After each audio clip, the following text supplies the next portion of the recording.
வணக்கத்துடன் pepper and salt news என்கின்ற இந்த வலையொலியிலே உங்களை சந்திப்பதில் நான் மகிழ்ச்சி அடைகின்றேன். இன்று கருணா அவர்களை மையப்படுத்திய சில விடயங்களை பேசுவது சிறப்பாக இருக்கும் என்று நான் நினைக்கின்றேன். கருணா அவர்கள் 2 நாட்களுக்கு முன்பாக கிழக்கு பகுதியில் தன்னுடைய கட்சி சார்ந்தவர்கள், அதாவது இந்த உள்ளூராட்சி தேர்தலில் வென்றவர்களை வைத்து ஒரு கூட்டம் நடத்துகின்றார். அந்த கூட்டத்திலே அவர் பல விடயங்களை பேசுகிறார். அப்போது அவர் மனம் திறந்து பேசிய சில விடயங்களும் இருக்கின்றன.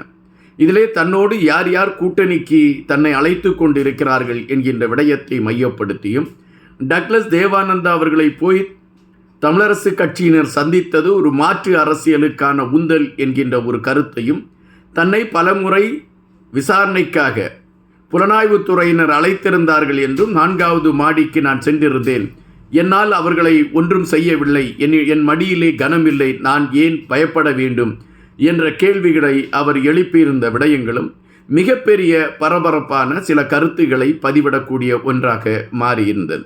அதே போல இப்பொழுது தமிழரசு கட்சியில் கருணாமான் அவர்களால் உருவாக்கப்பட்டவர்கள்தான் பெரும்பாலானவர்கள் தமிழரசு கட்சியில் தங்களுடைய ஆதிக்கத்தை செலுத்தி கொண்டு இருக்கிறார்கள் என்றும், கருணா அவர்களை எதிர்த்து யாராவது கருத்துகள் பதிவிட்டால் அவர்கள் தமிழரசு கட்சியிலிருந்து நீக்கப்படுகிறார்கள் என்கின்ற செய்திகளும் பரவலாக வந்த வண்ணம் இருக்கின்றன.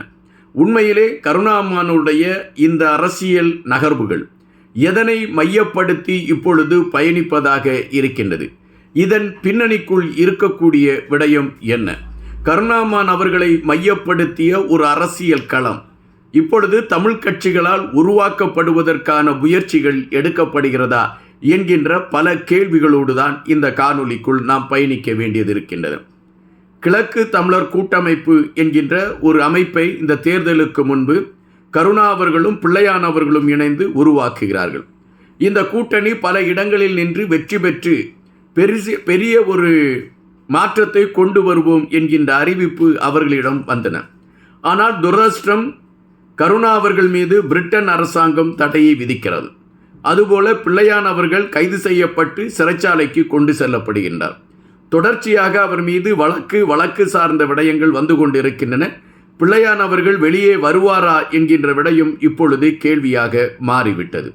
எனவே இந்த சூழலில் கருணாமான் அவர்கள் இந்த உள்ளூராட்சி தேர்தலில் அவருடைய அந்த கிழக்கு தமிழர் கூட்டணியை சார்ந்தவர்கள் களத்தில் எப்படி நின்று போராடினார்கள், அவர்கள் எத்தனை பேர் வெற்றி பெற்றார்கள் என்கின்ற களங்கள் எல்லாம் பெரிதாக பேசப்படவில்லை.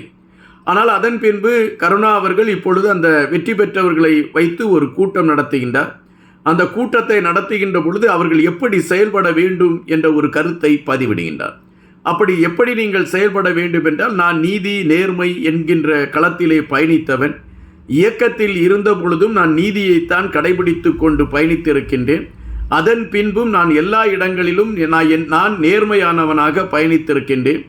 அதுபோல நீங்கள் நேர்மையானவர்களாக பயணிக்க வேண்டும், அதுதான் உங்களுக்கு சிறப்பு சேர்க்கும்.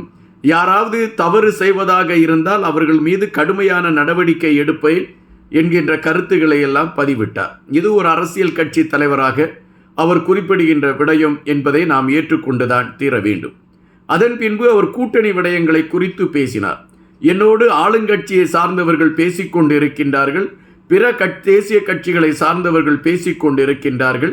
அதுபோல தமிழில் எங்களை யார் யார் தமிழ் சார்ந்தவர்கள் எங்களை யார் யார் எதிர்த்தார்களோ அவர்களெல்லாம் எங்களிடம் இப்பொழுது வந்து பேசிக்கொண்டு இருக்கின்றார்கள். இந்த ஒற்றுமையைத்தான் நாங்கள் எதிர்பார்த்து கொண்டிருக்கின்றோம். புலம்பெயர்ந்து இருக்கக்கூடிய ஒரு சிலரும், அந்த இயக்கத்திலிருந்து ஓடி ஒளிந்தவர்களும் அல்லது இயக்கத்திலிருந்து தப்பித்து சென்றவர்களும், அவர்கள்தான் இயக்கத்திற்காக பாடுபட்டவர்கள் போன்ற ஒரு மாயை தோற்றத்தை உருவாக்கி எனக்கு எதிரான கருத்துக்களை அவர்கள் பதிவிட்டு கொண்டு இருக்கின்றார்கள். ஆனால் களத்தில் நின்று இந்த இயக்கத்திற்காக களத்தில் நின்று மக்களுக்காக போராடியவர்கள் என்னோடு இருக்கிறார்கள். அவர்கள் வேதனையோடு வாழ்ந்து கொண்டிருக்கின்றார்கள். அவர்களுடைய வேதனையை தீர்ப்பதற்கான களங்களை நான் எடுத்துக்கொண்டு பயணிக்கின்றேன். இந்த பயணத்தில் எனக்கு பல எதிர்ப்புகள் வந்தால் கூட அவைகள் எனக்கு பயமற்ற ஒன்றாக இருக்கிறது என்று கருணா அவர்கள் குறிப்பிட்டிருந்தார். அதன் பின்பு கருணா அவர்கள் ஆட்சியாளர்களை மையப்படுத்தி சில கருத்துக்களை பதிவிட்டிருந்தார். அந்த கருத்துகள் என்னவென்றால், ஆட்சியாளர்கள் என்னை கைது செய்து விடலாம் என்று புலனாய்வுத்துறையை வைத்து என்னிடம் விசாரணை நடத்தினார்கள். 4வது மாடி என்று நினைக்கின்றேன். இந்த 4வது மாடிக்கு நான் சென்றேன். ஆனால் விசாரணைகள் நடைபெற்றன, என்னை விசாரித்தார்கள். அவர்களால் என்னை ஒன்றும் செய்ய முடியவில்லை. காரணம், நான் நீதி நேர்மையை கடைபிடித்து கொண்டு வருகின்றேன். எனவே அவர்களால் என்னை ஒன்றும் செய்ய முடியாது என்று ஒரு அதிரடியான ஒரு நகைச்சுவை செய்தியா அல்லது உண்மையா என்கின்ற விடயத்தில் அறியாத ஒரு செய்தியை அவர் பதிவிட்டிருந்தார். ஆனால் இங்கு முக்கியமாக 2 விடயங்களை பார்க்க வேண்டியதிருக்கின்றது. ஒன்று, கருணா அவர்களோடு கூட்டணி அமைக்க வேண்டும் என்று பலர் முனைப்பு காட்டிக் கொண்டு இருக்கிறார்கள் என்று, தன்னை எதிர்த்த தமிழ் கட்சிகள் அதற்காக வரிசையில் நிற்கிறார்கள் என்று கருணா அவர்கள் குறிப்பிட்டிருக்கிறார்கள் என்றால், பதவிக்காக எந்த கொள்கைகளையும் தூக்கி எறியலாம் என்கின்ற நிலைப்பாட்டில் தமிழ் கட்சியில் இருக்கக்கூடியவர்கள் செயல்படுகிறார்களா என்கின்ற கேள்விகள் வருகின்றன. தமிழரசு கட்சியை சார்ந்தவர்கள் டக்ளஸ் தேவானந்தம் அவர்களை சந்தித்தார்கள் என்கின்ற பொழுதே பெரும் சர்ச்சைகள் எழும்பின. அந்த சர்ச்சைகள் இன்னும் நீடித்து கொண்டுதான் இருக்கின்றது. இந்த சூழலில் கருணா அவர்கள் அதை வரவேற்றிருக்கின்றார். டக்ளஸ் தேவானந்தமும் தமிழரசு கட்சியை சார்ந்தவர்களும் சந்தித்து பேசி இருக்கக்கூடிய ஒரு வரவேற்புக்கு உரியது என்ற கருத்தை பதிவிட்டிருக்கின்றார். அதே வேளையில் இப்பொழுது வேறு சில நகர்வுகளும் தமிழரசு கட்சியில் நகர்ந்திருக்கிறது என்கின்ற செய்திகளை ஊடகங்கள் சொல்கின்றன. தமிழரசு கட்சியில் பெரும்பாலும் இணைந்திருக்கக்கூடியவர்கள் 2009 பின்புதான் தமிழரசு கட்சியில் அவர்கள் இணைந்திருக்கிறார்கள் என்கின்ற செய்திகள் வருகின்றன. அப்படி இணைந்தவர்கள் பெரும்பாலானவர்களுக்கு போராட்ட களங்களை குறித்து தெரியாது, அல்லது இந்த தமிழரசு கட்சி என்ன களத்தில் உருவாக்கப்பட்டது என்கின்ற விடயம் அவர்களுக்கு தெரியாது. இப்படி தெரியாதவர்கள்லாம் இப்பொழுது தமிழரசு கட்சியில் இருக்கிறார்கள். அவர்களை பொறுத்தமட்டில் யாரை உயர்வாக பேசினால் கூட தங்களுக்கான பதவி கிடைக்கிறதா என்கின்ற நிலைப்பாட்டில் பயணித்து கொண்டிருக்கின்றார்கள். கருணா அவர்களை கடுமையாக தமிழரசு கட்சியிலிருந்து எதிர்த்து கொண்டிருந்த ஒரு நிர்வாகியை சுமந்திரன் அவர்கள் நீக்கி இருக்கிறார் என்கின்ற விடயம் இப்பொழுது பரபரப்பாக பேசப்படுகிறது என்கின்ற செய்திகளையும் ஊடகங்கள் தாங்குகின்றன. அப்படியென்றால் தமிழரசு கட்சி ஒட்டுமொத்தமாக ஒரு தள்ளாட்டத்தை கையில் எடுத்துக்கொண்டு பயணிக்கிறதா என்கின்ற கேள்விகள் வருகின்றன.